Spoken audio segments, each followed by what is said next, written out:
If I could go back in time to a big moment in physics, I would definitely choose to go to the 20th century Slovak conference and just stand here in this picture pretending that I am the coach of this brilliant team of minds that changed the way we understand nature, changed the way we understand science.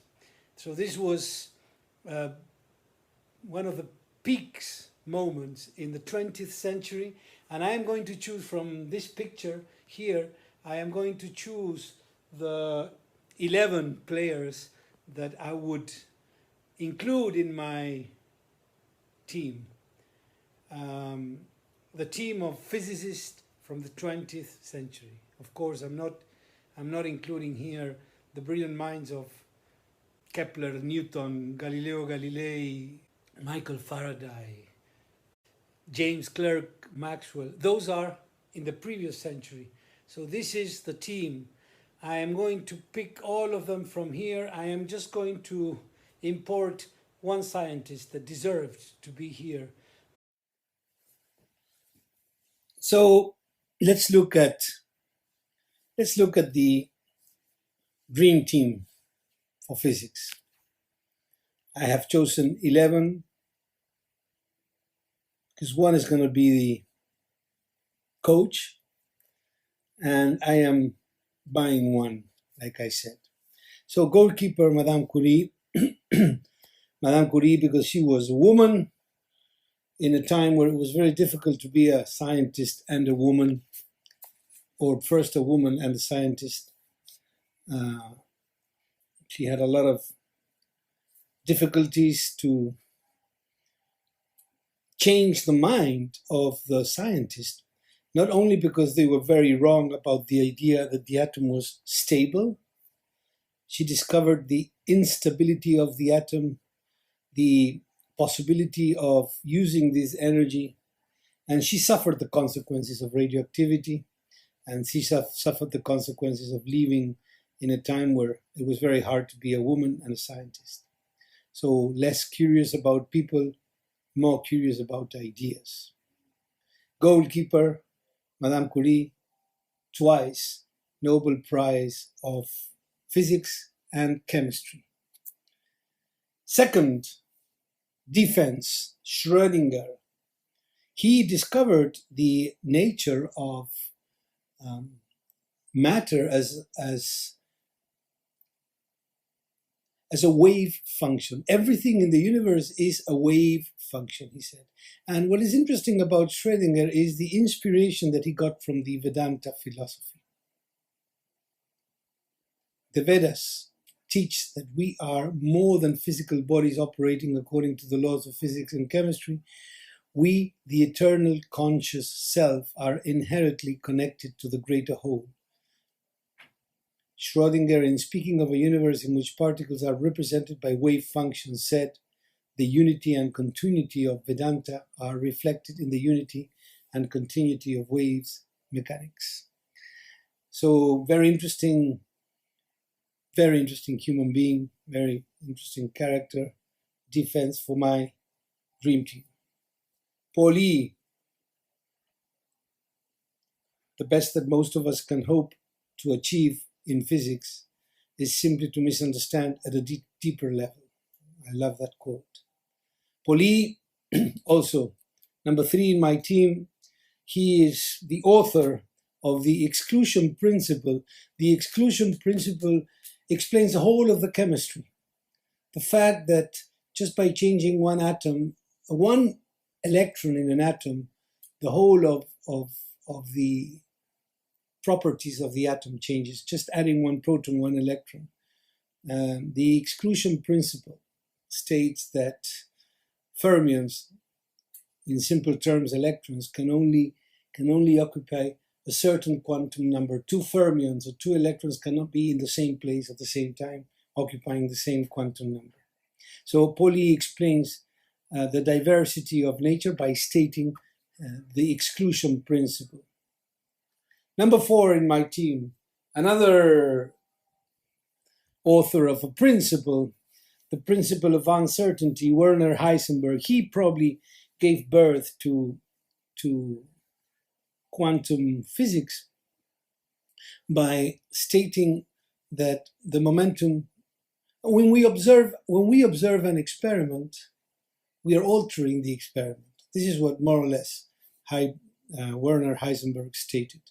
If you want to look at an electron, you have to throw light at the electron, and therefore you will be affecting the momentum or the position of the electron. So it's impossible to know both at the same time. And the same principle could be stated with energy and time. I mean, the uncertainty to the amount of energy and the amount of time is limited. So if we're looking at particles that exist for a very, very small, short period of time, we could find out bigger amounts of energy. That means that particles can borrow energy, virtual particles can borrow energy from space and then pay it back.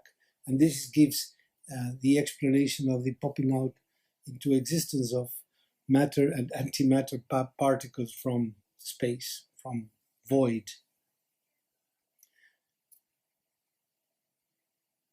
The ontology of materialism rested upon the illusion that the kind of existence, the direct actuality of the world around us, can be extrapolated into the atomic range.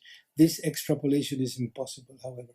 So he discovered a limit to what we can understand. And then in the center, the midfield, Paul Dirac, one of the biggest minds in science, in physics, in maths, a very shy person.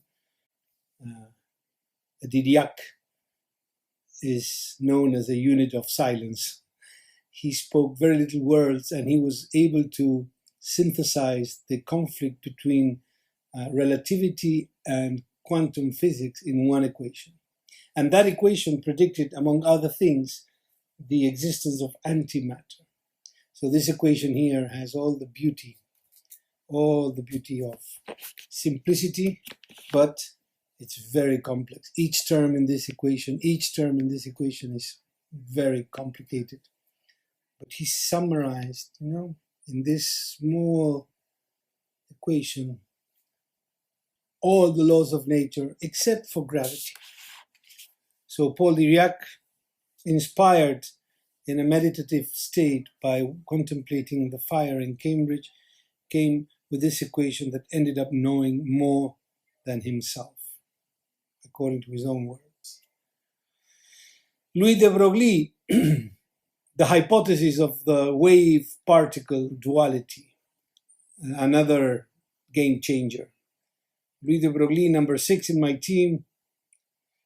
Two seemingly incompatible conceptions can each represent an aspect of the truth. Matter and waves can represent aspect of truth, the same aspect of truth. They are not incompatible. They may serve in turn to represent facts without ever entering into direct conflict. So he opened our minds to understanding the behavior of particles as waves. An electron can go through a tiny gap and produce diffraction, for instance. And this was experimentally proven, and the de Broglie hypothesis is used to determine the associated wavelength to any particle that is moving at a certain speed. Max Born, those who say that the study of science makes a man an atheist must be rather silly people. I believe that ideas such as absolute certitude, absolute exactness, final truth are figments of the imagination, which should not be admissible in any field of science. This loosening of thinking seems to me as the greatest blessing which modern science has given us. For the belief in a single truth and in being the possessor thereof is the root and cause of all evil in the world. Very, very interesting quote from Max Born. Niels Bohr. I go to the Upanishads to ask questions. Another great scientist that used the inspiration of the Eastern philosophy to understand. He had in his family badge, he has the yin and the yang. When we measure something, we are forcing an undetermined, undefined world to assume an experimental value. We're not measuring the world, we are creating it. This is This is very much connected to the Vedanta philosophy, what is written in the Upanishads, right? Maya, the word Maya, which means illusion, is the root for measure. So to measure is to create the illusion of reality. This is Vedanta philosophy to its maximum. So number 8 in my team, Niels Bohr. Number 9, Max Planck, came with the hypothesis of the quantization of the Planck constant, the quantization of energy. And Einstein took these ideas very seriously. So again, another of the biggest minds in the century. All matter originates and exists only by virtue of a force. We must assume that behind this force, the existence of a conscious and intelligent mind. Again, consciousness is now embedded in science. This mind is the matrix of all matter. So you can no longer separate the observer from the object of observation and the process by which we observe. Max Planck. Number 9, running to score the goals. Number 10, the only man that is not in the picture in Slovak conference is this guy, Nikola Tesla. Probably not recognized at the time as a genius. He was a very important experimental physicist. We owe to him a lot of the discoveries of the modern world. And look what it says. Look what he says. All perceptible matter comes from a primary substance, a tenuity beyond conception, filling all space.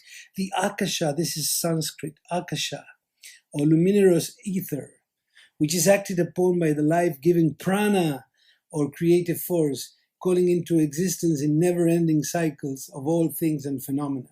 So prana, Akasha, these Sanskrit words are also from the Vedanta philosophy, inspiring this brilliant mind. He understood that space is not empty, that space is filled with energy. And that energy is the one that particles borrow to pop out into existence. He understood the essence of how matter pops into existence. And he also understood the electromagnetic effect. Nikola Tesla is responsible for us using alternate energy to generate electricity all over the world, and many other things, including the light bulb, which was attributed to Edison. So one of the biggest minds, number 10, and of course number 11, the one that collected all the knowledge from all the players and hit all the goals. You know, Albert Einstein not only came in 1905 with 3 brilliant papers explaining the nature of atoms, with Brownian motion, explaining the photoelectric effect, that means the quantum nature of light with the photoelectric effect, and explaining the nature of space and time with special relativity. And then in 1905 came with the biggest theory of general relativity that explains everything in the macrocosmos and changes the way we understand nature and space and time.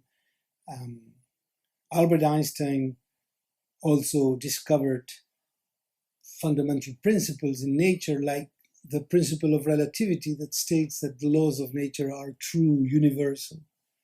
The principle of the constant of velocity, he took Max Planck's equation seriously and stated as a principle that the velocity of light is constant regardless of where the source is or how the source is moving.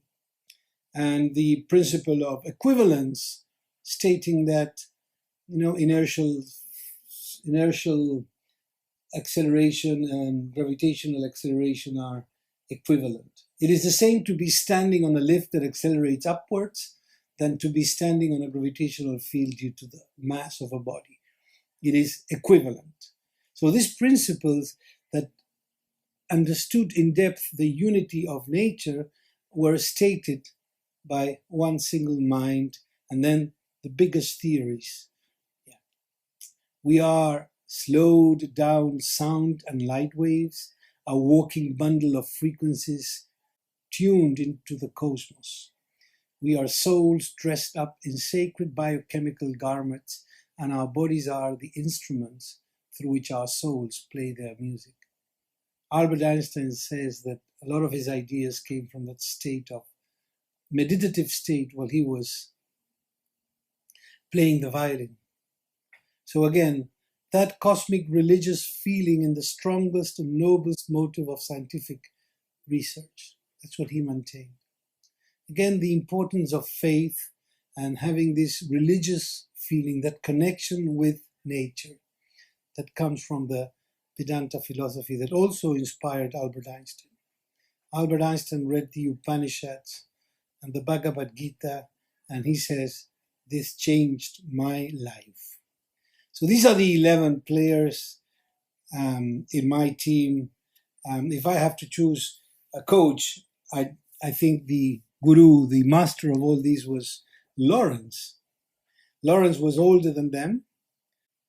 I cannot but regard the ether, which can be the seat of an electromagnetic field, with its energy and its vibrations, as endowed with a certain degree of substantiality, however different it might be from all ordinary matter. In a way, Lawrence had the idea that space was what we call space or ether, had the secret that we now discover as dark energy. So Henrik Lawrence, I'll just give him the coach role in this wonderful team, and that is, 12 brilliant minds, all from the same century. 11 of them were captured in one picture, and that picture is this picture here. The Solvay Conference 1927, where they all gathered to figure out how to understand, how to explain nature. When you understand nature, you understand a little bit more about yourselves.